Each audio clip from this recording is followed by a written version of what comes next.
지금 성상신경절 주사, 목에다가 주사를 이제 여러 번 맞으셨거든요. 네. 네, 맞고 나서 증상 바뀐 게 있으신가요? 그 환절기 때 있었던 예. 그 재채기, 예. 그리고 콧물 나고, 예. 그리고 눈 가려웠던 증상들이 예. 없어졌어요. 환절기 때 재채기, 콧물, 눈 가렵고 이런 증상들이 있었는데, 이런 알러지나 비염 증상이 있었는데, 이 증상들이 몇 번 반복해서 맞으니까 이제 호전됐다고 말씀하시는 거죠. 예. 처음에 이제 주사 맞으라고 제가 말씀드렸을 때는 좀 황당하지 않으셨어요? 갑자기 왜 목에다가 주사 놓나 이렇게 생각하셨을 수도 있는데.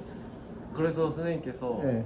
그 유튜브를 알려주셔서 예. 다 보고 나서 예, 보고 나서. 네, 그러고 나서 이제 맞겠다고 말씀드렸던 것 같아요. 지금 생각해 보면은 그때 맞겠다고 하신 게 잘한 거죠. 제가 예. 선택권을 드린 거였잖아요. 그렇죠. 예. 만약에 예. 선택권을 안 주시고 예. 그냥 맞아라라고 하셨으면은 예.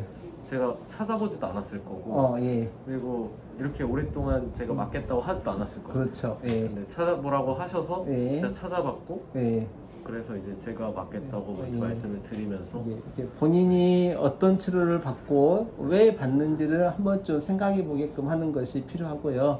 그러니까 오늘도 제가 맞으실래요? 안 맞으실래요? 라고 물어보니까 그냥 맞아도 되고 안 맞아도 되는데 맞는 쪽으로 이렇게 가는 거잖아요. 그래서 많은 분들이 이제 그 의지해버리는 경우가 많아요. 의료진에게, 의사에게 다 맡긴다. 근데 사실 이제 어떤 치료를 왜 받는지 잘 모르는 경우도 이렇게 많기 때문에 저는 이제 젊은 분이고 이해하실 분이라고 생각했기 때문에 제가 찾아보세요라고 말씀드린 거고요.